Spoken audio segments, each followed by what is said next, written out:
Astronomie, astrophysique, cosmologie, astroparticules. Ça se passe là-haut, par Eric Simon. 57 microsieverts par heure, soit 1,37 millisieverts par jour. C'est la dose moyenne qu'a mesuré l'atterrisseur chinois Chang'e 4 à la surface de la Lune, où il s'est posé en janvier 2019, sur la face cachée. Cette dose de rayonnement considérable est 2,6 fois plus élevée que celle reçue par les astronautes qui vivent à bord de l'ISS, et elle est 200 fois plus élevée que la dose de la radioactivité naturelle terrestre. Une étude parue dans Science Advances. La sonde chinoise Chang'e 4 est munie d'un petit détecteur de particules développé par des chercheurs allemands de l'université de Kiel. Il a été conçu spécifiquement pour mesurer la dose de rayonnement induite par le rayonnement cosmique des particules chargées énergétiques, les rayons cosmiques galactiques, les GCR, et par le rayonnement secondaire des neutrons et des photons gamma, qui est produit dans la roche lunaire par des interactions de GCR. Ce dosimètre opérationnel, mais LND, pour Lunar Lander Neutron and Dosimetry, a permis pour la première fois de mesurer de façon instantanée le débit d'équivalent de dose et de le suivre dans le temps durant plusieurs jours. Les astronautes des missions Apollo étaient munis de dosimètres individuels, mais il ne s'agissait que de détecteurs à intégration, assez rudimentaires, qui fournissaient la dose totale, intégrée sur toute la durée du voyage aller-retour vers la Lune.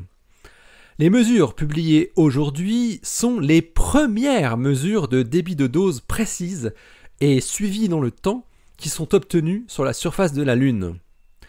Chenyi Zhang, du Centre national d'études spatiales de l'Académie des sciences chinoises, et ses collaborateurs chinois et allemands mesurent la dose dans le LND sous la forme d'une énergie déposée dans le silicium, puis la convertissent en dose déposée dans du tissu biologique via un facteur de conversion silicium-eau qui vaut 1,3. Pour passer ensuite de la dose déposée dans l'eau à ce qu'on appelle l'équivalent de dose qui mesure l'effet des rayonnements sur les organes humains, c'est-à-dire passer des Gray au sievert, ils ont besoin de connaître le facteur de qualité du rayonnement détecté. L'effet biologique d'un photon n'est pas le même que celui d'un proton ou de celui d'un neutron, et cela varie également en fonction de leur énergie. Le LND permet d'estimer ce facteur de qualité grâce à une évaluation du transfert d'énergie linéaire d'un sous-détecteur silicium à l'autre pour chaque particule détectée, des mesures en coïncidence. Le facteur de qualité obtenu vaut 4,3, plus ou moins 0,7.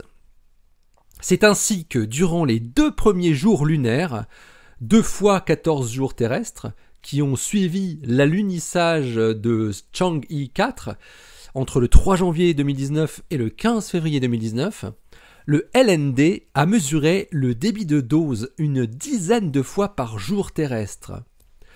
Ce débit de dose s'avère assez stable dans le temps, ce qui dénote une origine exclusivement due aux rayons cosmiques galactiques, les GCR, et non à l'autre composante très dosante des rayonnements spatiaux que sont les événements de particules solaires, qu'on appelle les SEP. C'est des protons énergétiques provenant du Soleil et arrivant par bouffées lors d'éruptions ou autres éjections de masse coronale, qui sont très aléatoires. Le débit de dose moyen qui est mesuré par les chercheurs allemands et chinois est considérable. 13,2 microgrès par heure de dose dans le silicium, dont 10,2 rien que pour la contribution primaire des GCR, sans compter donc les neutrons et photons gamma du sol. Ce qui se traduit, après application du facteur de qualité, par un débit d'équivalent de dose moyen de 57 microsieverts par heure, ce qui fait 1,37 millisieverts par jour. Valeur à laquelle il faudrait donc ajouter 23% supplémentaires des rayonnements secondaires du sol lunaire. Avant d'arriver à cette valeur finale, les physiciens ont dû retrancher du signal du détecteur une autre contribution de rayonnement, celle produite par la sonde elle-même. En effet, Chang'e 4, à la surface de la Lune, qu'elle soit sur sa face cachée ou visible, voit le Soleil que durant 14 jours d'affilée, qui sont suivis par 14 jours de nuit extrêmement froides. Pour survivre à de telles conditions d'insolation et thermique, les ingénieurs chinois ont muni la sonde d'un générateur thermoélectrique au plutonium-238, ainsi que 3 radiateurs à radioisotopes. De plus, le petit rover Yutu-2, qui était encore à proximité de la sonde, est lui aussi muni de son propre générateur thermoélectrique au plutonium-238. L'impact de tous ces éléments radioactifs sur la mesure de dose du LND a été évalué avant le départ de la sonde et se monte à 5,2 microgrès par heure seulement.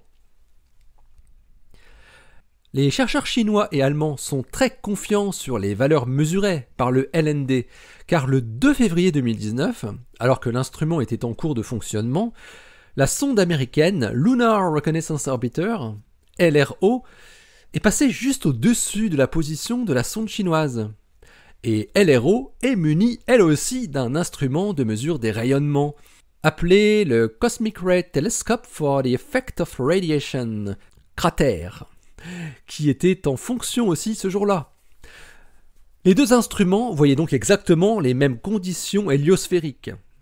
Les débits de dose bruts dans le silicium, avant toute conversion, mesuraient respectivement par LND sur la surface lunaire et cratère en orbite, étaient de 10,2 microgrès par heure et 10,0 microgrès par heure, des valeurs quasi identiques. Mais revenons à notre valeur de débit d'équivalent de dose de 57 microsieverts par heure, ou 1,37 millisieverts par jour. Ces valeurs ne vous disent peut-être pas grand-chose. Le mieux est peut-être de les comparer avec ce qu'on connaît mieux. Le débit d'équivalent de dose que nous recevons tous les jours du fait de la radioactivité naturelle en France est d'environ 6,6 microsieverts par jour, dont 0,8 microsieverts par jour issus des rayons cosmiques, le restant provenant de la radioactivité des roches, du radon et des divers éléments radioactifs que nous absorbons et qui forment notre corps. S'ajoutent à ces rayonnements naturels tous les rayonnements artificiels, produits par la médecine principalement, radiographie, scanner, donc rayon X, scintigraphie ou radiothérapie, ce qui nous amène à 3,5 millisieverts par an, en moyenne, pour chacun de nous. L'exposition naturelle sur la surface de la Lune est donc à minima 200 fois plus élevée que sur Terre.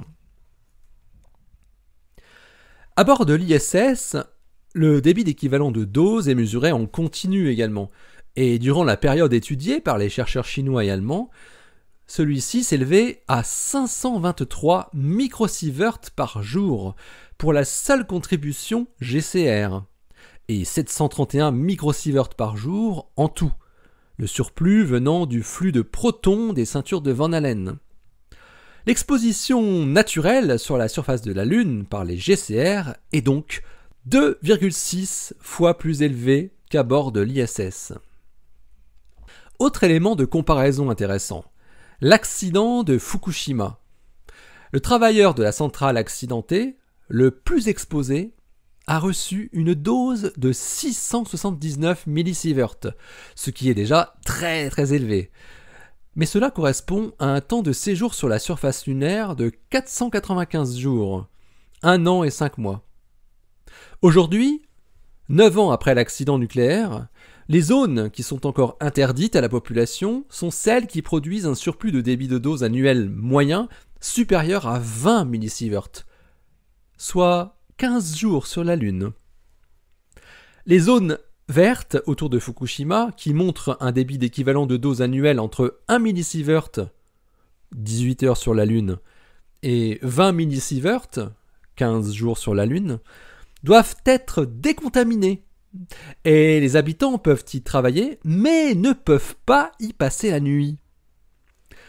Toujours dans le domaine des accidents nucléaires, on peut se rappeler que la dose moyenne, reçue en 1986 par un habitant vivant à 30 km de Tchernobyl, a été de 50 millisieverts, équivalent à 37 jours sur la Lune.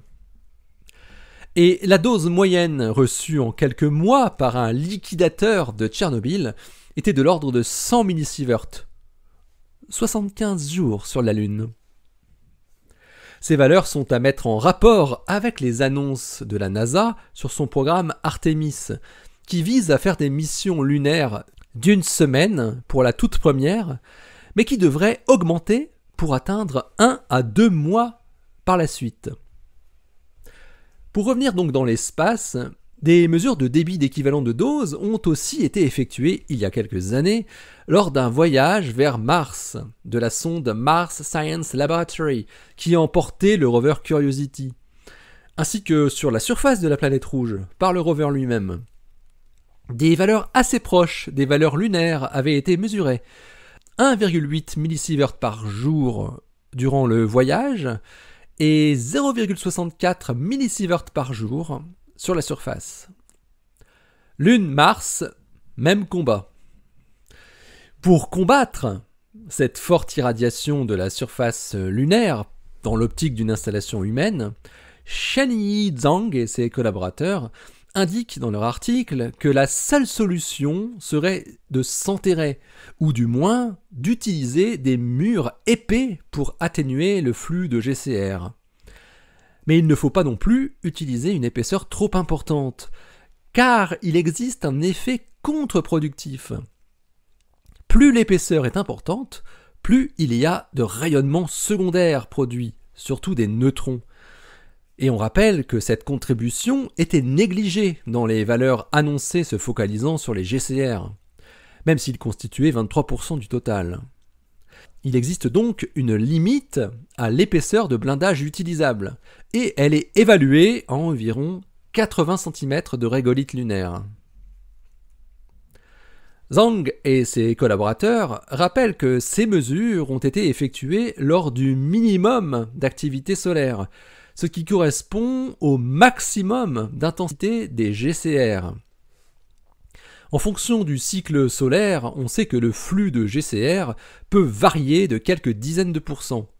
On est donc ici dans le pire cas pour les GCR. Mais les auteurs rappellent aussi qu'aucun événement solaire n'a été détecté sur la période, et qu'en termes de débit d'équivalent de dose, ces SEP peuvent à eux seuls le multiplier sur un temps court par un facteur 10 ou 100. Il faut rappeler, pour finir, que l'exposition chronique au GCR et sporadique au SEP n'induit pas chez l'homme seulement des cancers, mais peut aussi causer d'autres maladies fortement handicapantes, allant de la cataracte aux maladies dégénératives du cerveau, en passant par des effets aigus sur d'autres organes vitaux, comme le cœur. On est si bien sur Terre avec nos centrales nucléaires et nos petits virus. L'article de Shenyi Zhang et ses collaborateurs est paru dans Science Advances le 25 septembre 2020. Son volume 6 et il porte le titre First Measurements of the Radiation Dose on the Lunar Surface. Allez, d'ici la prochaine, portez-vous bien, restez bien les yeux vers le ciel. Vous pouvez regarder la Lune sans risque. Et donc restez bien les pieds, sur Terre. C'est là qu'on est le mieux. Allez, salut.